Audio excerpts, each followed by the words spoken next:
शंकर जी का परम भक्त है रावण, लेकिन उसी रावण के दुष्टता पर एक दिन शंकर जी बड़े चिंतित हो गए और शंकर जी ने मन में विचार किया कि भाई ये हमारा भक्त है, हम चाहते तो ऐसा है कि हमारी तीसरा नेत्र खुले और जल के भस्म हो जाए, पर गुरु को चाहिए अपने शिष्य को दंड तो दे लेकिन मृत्यु दंड ना दे। लेकिन ये काम ऐसे कर रहा है और ये आगे भी ऐसे कार्य करेगा कि इसको मृत्यु दंड ही मिलना चाहिए और मेरे द्वारा ही मिलना चाहिए, क्योंकि मेरे इष्ट राम को ही परेशान करेगा। तो क्या करें? तो शंकर जी का संकल्प हुआ कि इसके वध में कारण मैं बनूं। तब शंकर जी के मन में आया कि हम 11वें रुद्र श्री हनुमान के रूप में जाएंगे और हम ही कारणभूत बनेंगे इसके वध का, और एक पंथ दो काज होंगे, रावण का वध भी हो जाएगा और मेरे इष्ट श्री राम जी की मैं भक्ति भी करूंगा, सेवा भी करूंगा, उनसे प्रेम भी करूंगा। अभी तो मैं शिव स्वरूप में हूं, मुझे ईश्वर तत्व माना जाता है और मैं ईश्वर तत्व हूं भी।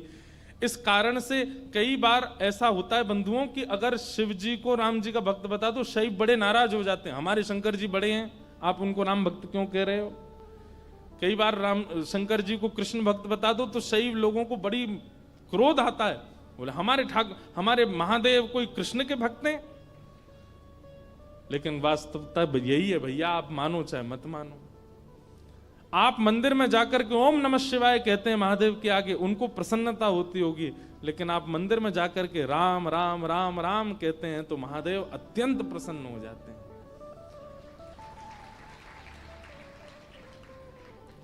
सहस्त्र नाम तत्तुल्यम राम नाम वरानने। हजारों बार कोई राम नाम कहता है तब राम नाम को सुनने के लिए महादेव स्वयं प्रकट हो जाते हैं, कृष्ण नाम सुनकर के स्वयं प्रकट हो जाते हैं महादेव। तो महादेव ने विचार किया कि मेरे इष्ट की सेवा भी हो जाए और ये दुष्ट रावण का वध भी कारण मैं बनूं। तब महादेव ने विचार किया और ऋषियों से कहा कि भाई ऐसा हमारा मन का विचार है कि हमारा ही तत्व जावे पृथ्वी पर और राम जी की सहायता करे रावण वध में, और राम जी की सेवा आराधना भी कर ले। तब ऋषियों ने कहा महाराज इस धराधाम पर पृथ्वी पर आपके तेज को धारण करने की सामर्थ्य किसी स्त्री में नहीं है, कौन धारण करेगा। तब ब्रह्म लोक की एक अप्सरा थी, उनका नाम था कुंजस्थला। उन्होंने एक ऋषि का उपहास किया, बहुत ध्यान से सुनिएगा, और उस उपहास के कारण ऋषि ने उनको शाप दे दिया कि तुम बानरी हो जाओ। इतनी जोर से हंस रही हो संतों के ऊपर। एक बात बता दें आपको, जो संत ऋषि महंत भक्त वक्ता वैष्णवों के ऊपर या उनकी भक्ति के ऊपर हंसी करते हैं, उनको ही बानर बनना पड़ता है अगले जन्म में। इसलिए कभी किसी भक्त की हंसी मत करना। तो कुंजस्थला को शाप दे दिया, बोले जाओ तुम बानरी बन जाओ। लेकिन क्रोधापि देवेन वरेण तुल्यम, बड़े लोगों का क्रोध वरदान के समान होता है। वो क्रोध में श्राप तो होता है पर उसमें वरदान भी होता है। कुंजस्थला अंजनी मैया के रूप में पृथ्वी पर प्रकट हुए और आपका विवाह बानर राज केसरी जी के साथ में हुआ। पर केसरी जी को भी श्राप लगा हुआ था, ऋषियों ने श्राप दे रखा था कि आपकी कोई संतान नहीं होगी। कैसे संभव हो। और तभी महादेव ने मन बनाया कि भाई हमारा अंश स्वरूप पृथ्वी पर आवे। तो महादेव की नित्य आराधना करती थी अंजनी मैया।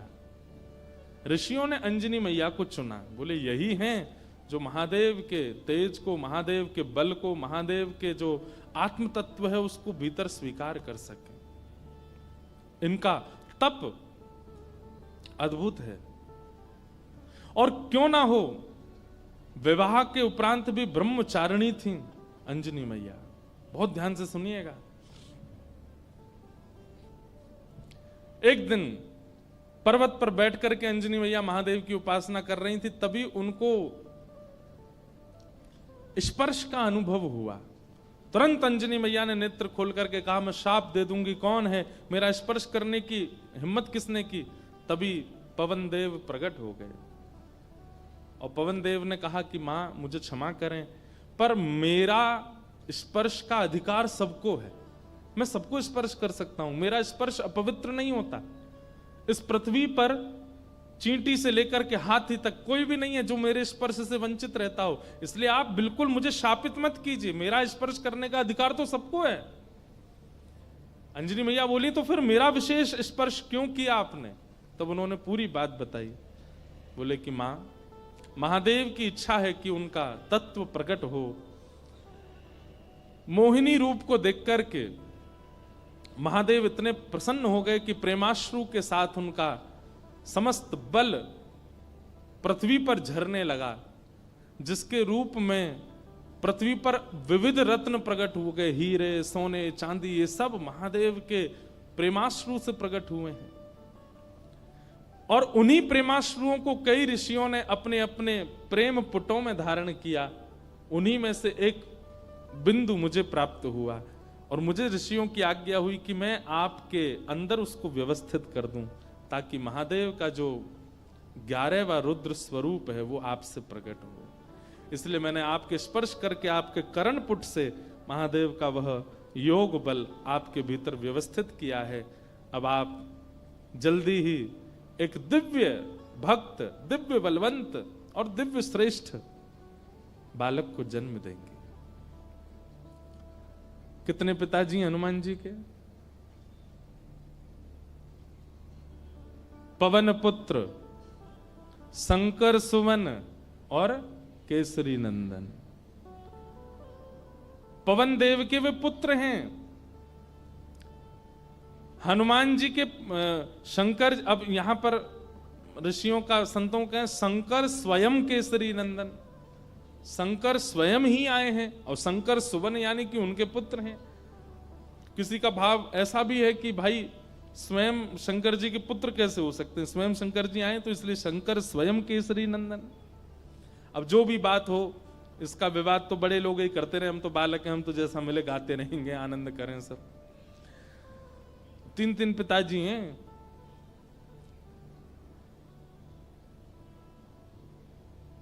इस प्रकार आज ही के दिन अंजनी मैया ने, अंजनी मैया के दिव्य कोख से दिव्य तेज प्रकट हुआ और पृथ्वी पर प्रकट हुए इस पृथ्वी के रक्षक, भक्तों के रक्षक, दानवों का दलन करने वाले प्रभु श्री राम के अनन्य भक्त पवन पुत्र श्री हनुमान जी महाराज की जय हो, जय हो, जय हो। श्री हनुमान जी का प्रादुर्भाव हुआ, तीनों लोकों में डुमडुमियां बजने लगी, देवता सब आनंदित हो गए, सब सुरक्षित अनुभव करने लगे। क्यों? बोले अब हमारी रक्षा करने वाले आ गए। श्री हनुमान जी महाराज का प्रादुर्भाव हुआ।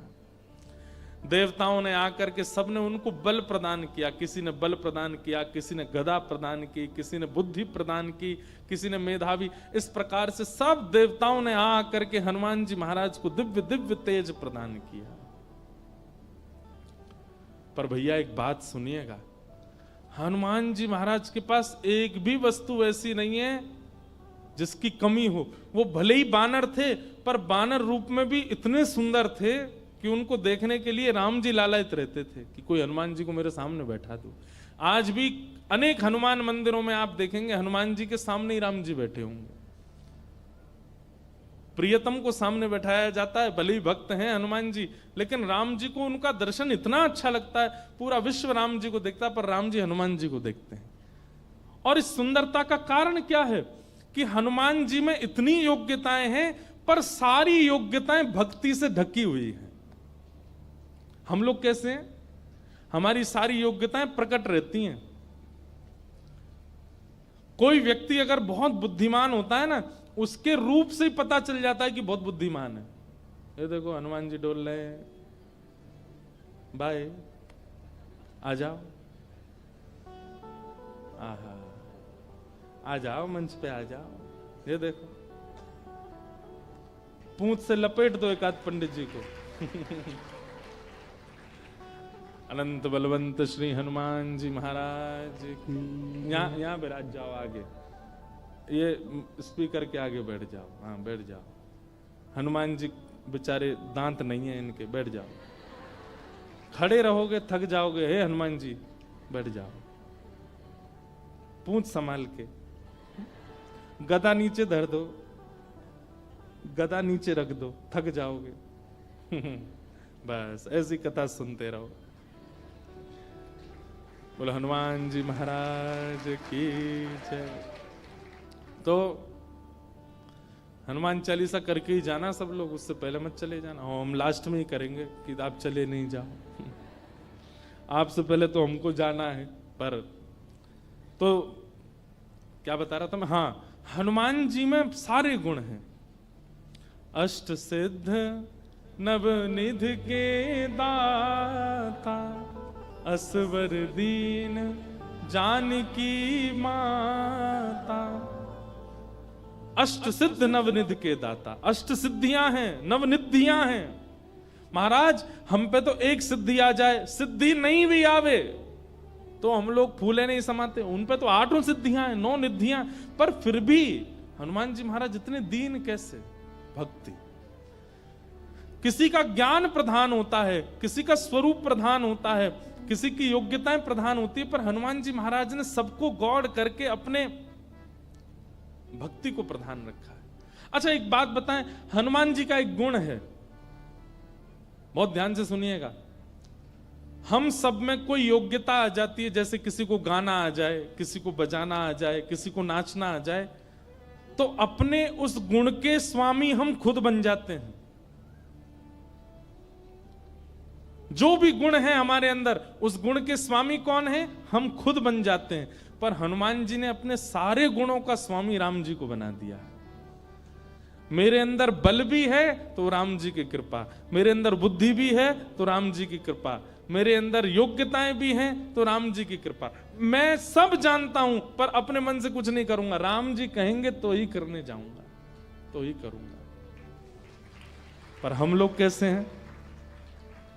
सारे गुणों को, सारी श्रेष्ठताओं को अपने ऊपर ले लेते हैं। इसलिए हम लोगों का उससे कल्याण नहीं होता, उससे कहीं ना कहीं हमारा मन विक्षिप्त रहता है। एक लीला सुना करके फिर हनुमान चालीसा गाते हैं।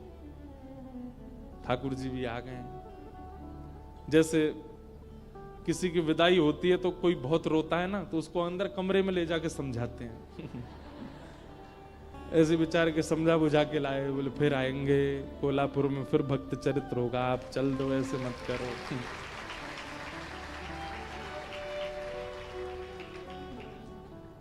विरह बहुत ज्यादा है भैया, ने ऐसे लिटा के बैठे हो, इन्हें बोल दो कहीं फिर से कूद पड़े ऊपर से। तो एक लीला सुनिए, सब लोग इधर देखो, उसके बाद हम कथा विश्राम करेंगे। हनुमान जी लौट रहे थे लंका से, पुष्पक विमान में राम जी के साथ बैठे थे। तो राम जी जगह जगह दिखाते जा रहे थे जानकी जी को। पता है आपको, यहां पे हमने ऐसा किया था, यहां पे हमारी बली को हमने, बाली को हमने बाण मारा था, इधर बैठ करके हम सब बानरों के साथ में हमने मीटिंग करी थी, यहां पर ये हुआ था। सारे स्थान दिखाते हुए जा रहे थे राम जी। तभी एक स्थान आया, उसको देख करके हनुमान जी के नेत्र सजल हो गए। राम जी बोले, हनुमान जी आप क्यों रो रहे हैं? हनुमान जी बोले, अब जो नीचे स्थान है ना, ये मेरी जन्मभूमि है, यहाँ मेरा जन्म हुआ है, और मैं अपनी मैया अंजनी मैया से बहुत वर्षों से मिला नहीं हूं। मुझे सीता जी में ही अपनी माँ दिखती हैं, पर क्योंकि जन्म स्थान के ऊपर से जा रहे हैं तो मुझे याद आ गई माँ की। राम जी बोले, इसी वक्त यहीं पर ही विमान रोको, नीचे चलो, तुम अपनी माँ से। नहीं नहीं भगवान लेट हो जाएंगे। बोले नहीं, कोई देरी नहीं, हम भी मिलेंगे, हमारे हनुमान जी की माता जी का हम भी दर्शन करेंगे। हनुमान जी बोले, आप मिलेंगे मैया से? बोले हाँ मिलेंगे, चलो। और महाराज, अब कई लोग तो अलग अलग स्थान बताते हैं, पर एक प्रकार से श्री हनुमान जी महाराज महाराष्ट्र में जन्मे, नासिक के पास में श्री हनुमान जन्म स्थान है, ऐसा माना जाता है। सब लोग अलग अलग स्थान मानते हैं, पर हम नासिक में गत वर्ष 1 महीना थे तो वहां हमको वहीं बताया गया कि यहीं पर ही श्री हनुमान जी महाराज का जन्म हुआ। दंडक वन, दंडकारन वन। और लगता भी है वहां स्थान पर, ऐसा प्रतीत भी होता है कि हनुमान जी यहीं जन्मे होंगे। तो वहां पहुंचे और सीता जी, राम जी, सब लोग गए तो देखा एक पर्वत के ऊपर नेत्र बंद करके बैठी अंजनी मैया। नेत्र खोल करके जैसे ही देखा तो सामने राम जी, जानकी जी, लक्ष्मण जी, सब वानरों की सेना और श्री हनुमान जी महाराज आ रहे हैं। अंजनी मैया के नेत्र सजल हो गए, दंडवत प्रणाम किया, बोले वाह, ऐसा पुत्र पूरे विश्व की मैयाओं को मिले जो साक्षात भगवान को लेकर के आवे। हनुमान जी को हृदय से लगा करके मैया बड़ी प्रसन्न हो गई। अरे मेरे लाल, अरे मेरे सुत, खूब पुचकारने लगी। वो प्रेम देख करके सबके नेत्र सजल हो गए। कितना प्रेम कर, हनुमान जी इतने बलवान हैं लेकिन मैया को देख करके बालवत हो गए, छोटे से लाला बन गए। जैसे एक लाला अपनी माँ के वक्ष पर ऐसे सिर रगड़ता है और माँ के गोद में बैठ जाता है, माँ के ऊपर चढ़ जाता है, ऐसे हनुमान जी चढ़ गए अपनी मैया के ऊपर। और ये श्री अंजनी मैया एक बालवत जैसे लाला को प्रेम करती हैं, ऐसे हनुमान जी को हृदय से लगा के खूब पुचकार रही हैं। हनुमान जी के नेत्र सजल हो गए, राम जी के नेत्र सजल हो गए देख करके अंजनी मैया के इस प्रेम को। अब मैया बोली लाला चल अब उतरो, देखो ठाकुर जी आए, कुछ सामग्री बनाऊं, कुछ पधराऊं इनको। सामग्री सिद्ध की अंजनी मैया ने, राम जी को अपने हाथ से भोजन पवाया। हनुमान जी आज इतने प्रसन्न हैं कि मेरी जन्मभूमि पर राम जी आए हैं। देखो हनुमान जी का एक गुण देखा आपने, हनुमान जी ने जिद नहीं की राम जी से कि मेरे घर चलो, राम जी खुद गए। यही होना चाहिए एक भक्त का स्वरूप, अपने गुरु से, अपने आचार्य की, उनकी इच्छा है जहां वहां चलो, अपनी इच्छा से नहीं।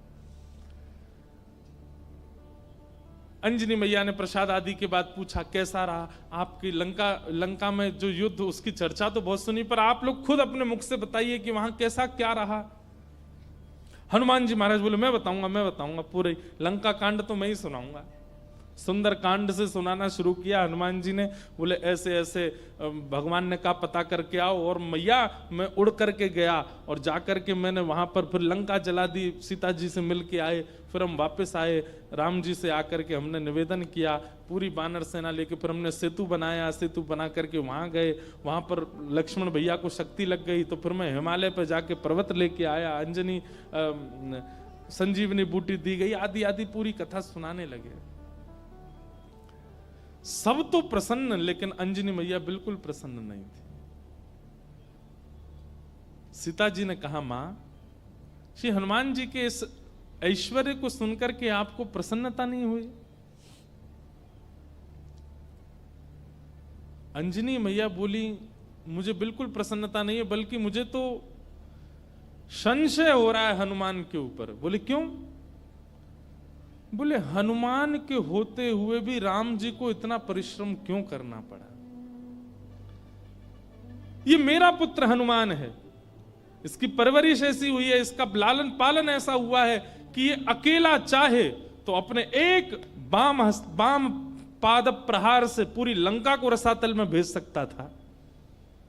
इसके रहते हुए सेतु बनाना पड़ा, लक्ष्मण भैया को शक्ति लगी, वैद्य बुलाने पड़े, इतने दिन तक युद्ध होता रहा, अहि रावण की यहाँ ठाकुर जी को जाकर के रहना पड़ा और ना जाने क्या क्या। ये सब सुनकर के मेरा मन बहुत विचलित हो रहा है। मुझे लग रहा है कि हनुमान तुम्हारे रहते हुए राम जी को इतना श्रम करना क्यों पड़ा? अरे तुम्हारे लिए तो बाएं हाथ का खेल है, तुम जाकर के पूरी लंका का नष्ट करके रावण को रसातल में फेंक करके सीता जी को कंधे पर बैठा करके ले आते तुम। इतना श्रम करने की आवश्यकता ही नहीं थी, करना क्यों पड़ा? तो ये बात सुनकर के और तो किसी के मन में नहीं, पर लक्ष्मण जी के मन में थोड़ा सा आया कि मैया को कुछ ज्यादा ही बल का ये मान है कि बहुत ज्यादा बलवान है। अरे ठीक है, हनुमान जी हो गई लीला पूरी, अब इतना क्रोध क्यों कर रही है बेचारी उन पे? अंजनी मैया समझ गई लक्ष्मण जी अभी समझ नहीं रहे कि मैं क्या कहना चाह रही हूं। तभी अंजनी मैया एक दूर पर्वत पर गई और वहां पर्वत पर जाकर के हनुमान जी को टकटकी लगा के देखने लगी। तो हनुमान जी को देखते देखते अंजनी मैया के चित्त में वात्सल्य उमड़ा और वही वात्सल्य उनके पयोधर से दुग्ध बन करके बहने लगा। एक बूंद दुग्ध की पयोधर से निकल करके जैसे ही उस पर्वत खंड पर गिरी, पर्वत बीच से विदीर्ण हो गया, ज्वालामुखी प्रकट हो गई, काले काले बादल आकाश में छा गए, पृथ्वी डामाडोल हो गई। लक्ष्मण लाल जी बोले ये क्या था? तो अंजनी मैया बोली ये अंजनी के पयोधर के दुग्ध के एक बिंदु का ये असर है। जिस बिंदु को पृथ्वी और ये पर्वत नहीं सहन कर पाते, उस बिंदु, उस दुग्ध में पला बड़ा है हनुमान। उसको अपने गर्भ में धारण किया हनुमान ने। अंजनी के दूध को गर्भ में धारण करने की सामर्थ्य किसी की नहीं है। जीवन पर्यंत विवाहिता होते हुए भी, बालक होते हुए भी ब्रह्मचारिणी है अंजनी मैया। उनके दुग्ध को पिया है हनुमान ने, और उसके रहते हुए, इतना बलवंत होते हुए भी ये सब करना पड़ा। तब अंत में राम जी उठे, बोले मैया आप हनुमान जी के बल पर किसी को संशय नहीं है, किसी को शक नहीं है, पर हनुमान जी में एक गुण है क्या कि वे अपने बल को अपना नहीं मानते, वो मेरा मानते। वे चाहें तो जाकर के रावण को मार सकते थे, लेकिन वहां भी चिंतन कर रहे थे राम की आज्ञा नहीं है मुझे। वे चाहते तो पूरी लंका को जला नहीं, रसातल में फेंक देते, उठा करके उखाड़ करके। हनुमान जी महाराज ने, एक कथा आती है कि रावण की सेना में चिरंजीवी सेना भी थी रावण की, मतलब उनको कोई मार ही नहीं सकता, उन्होंने अमृत पिया रखा था, वो मरेंगे ही नहीं, चाहे उनको सुदर्शन चक्र काट दे, चाहे उनको गदा से मार दिया जाए, उनकी मृत्यु नहीं हो सकती। जब वे अजर अमर योद्धा लड़ने के लिए हनुमान जी से आए तो हनुमान जी बोले क्या करें, ये मरने वाले तो है नहीं। तो हनुमान जी ने अपनी पूंछ पर लपेट करके इतनी वेग से उनको आकाश के ऊपर भेजा कि जहां गुरुत्वाकर्षण, पृथ्वी का गुरुत्वाकर्षण होता है ना, कोई भी चीज ऊपर फेंको नीचे गिरती है, तो कुछ समय बाद गुरुत्वाकर्षण खत्म हो जाता है। हनुमान जी ने उन सबरे चिरंजीवी योद्धाओं को अपनी पूंछ में लपेट करके इतनी जोर से ऊपर फेंका कि गुरुत्वाकर्षण की सीमा से ऊपर चले गए। आज तक आकाश में ही घूम रहे हैं वे लोग, लौट के नहीं आ पाए पृथ्वी पर। तो श्री हनुमान जी महाराज के बल में किसी को संशय नहीं है, पर राम जी कहते हैं तब प्रताप रघुनाथ, वो अपने प्रत्येक बल को मेरा प्रताप मानते हैं। मेरी आज्ञा नहीं थी रावण को मारने की, मेरी आज्ञा नहीं थी लंका को रसातल में फेंकने की। अगर आज्ञा होती तो ये सब करने की आवश्यकता नहीं थी। अकेला हनुमान जाकर के सब क्रिया कर सकता था, लेकिन आप सौभाग्यशाली हैं मैया, आपका लाला इतना बलवंत, इतना बुद्धिवंत, इतना योग्य होते हुए भी मेरे अधीन रहता है, अपने योग्यता को नहीं मानता। तब अंजनी मैया प्रसन्न हुई, हनुमान जी को हृदय से लगाया। ऐसे श्री हनुमान जी महाराज हैं। आइए सब लोग बड़े प्रेम और भाव से बिल्कुल हनुमान जी का चिंतन अपने मन में कीजिए और बड़े प्रेम से भाव से मेरे साथ में हनुमान चालीसा का पाठ कीजिए। हमारी राम जी से राम राम कहियो जी हनुमान, हमारे राम जी से राम राम कहियो जी हनुमान, हमारे राम जी से राम राम कहियो जी हनुमान, हमारे राम जी से राम राम कहियो जी हनुमान। हे कहियो जी हनुमान, सुनइयो जी हनुमान, कहियो जी हनुमान, सुनइयो जी हनुमान। हे कहियो जी हनुमान, सुनइयो जी हनुमान, कहियो जी हनुमान, सुनइयो जी हनुमान। हमारे राम जी से राम राम कहियो जी हनुमान, हमारे राम जी से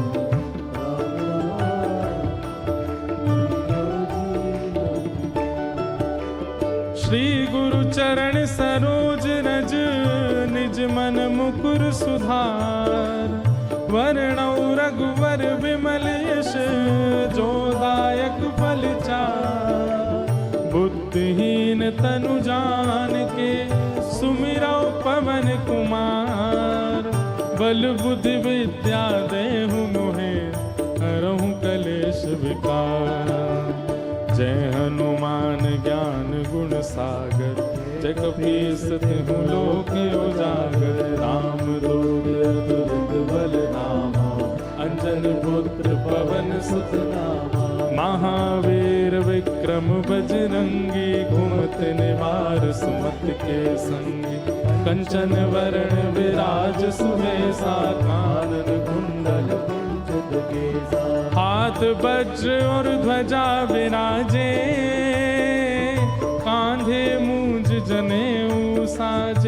शंकर सुवन केसरी नंदन, तेज प्रताप महाजगवंदन। विद्यावान गुणी अति चातुर, राम काज करवे को आतुर। प्रभु चरित्र सुनवे को रसिया, राम लखन सीता मन बसिया। हमारी राम जी से राम राम, कहियो जी हनुमान। हमारी राम जी से राम राम, कहियो जी हनुमान। कहियो जी हनुमान, सुनैयो जी हनुमान। कहियो जी हनुमान, सुनियो जी हनुमान। कहियो जी हनुमान, सुनैयो जी हनुमान। कहियो जी हनुमान, सुनियो जी हनुमान। हमारे राम जी से राम राम, कहियो जी हनुमान। हमारे राम जी से राम राम, कहियो जी हनुमान। हे सूक्ष्म रूप धरि सियहि दिखावा, विकट रूप धरि लंक जरावा। भीम रूप धरि असुर संहारे, रामचंद्र के काज सवारे। लाय सजीवन लखन जियारे, श्री रघुवीर हर्ष उर लाए। रघुपति कीने बहुत बड़ाई, तुम प्रिय भरत समभाई। सहस बदन तुम रोयस गावे, अस श्रीपति कंठ लगावे। सनकादिक ब्रह्मांड मुनीषा, नारद सारद सहित अहीसा। जम कुबेर दिक्पाल जहाँ थे, कभी कोविद कहीं सके कहाँ थे। तुम पुकार सुग्रीवहि कीना, राम मिलाए राजपद दीना। तुमरो मंत्र विभीषण माना, लंकेश्वर भय सब जग जाना।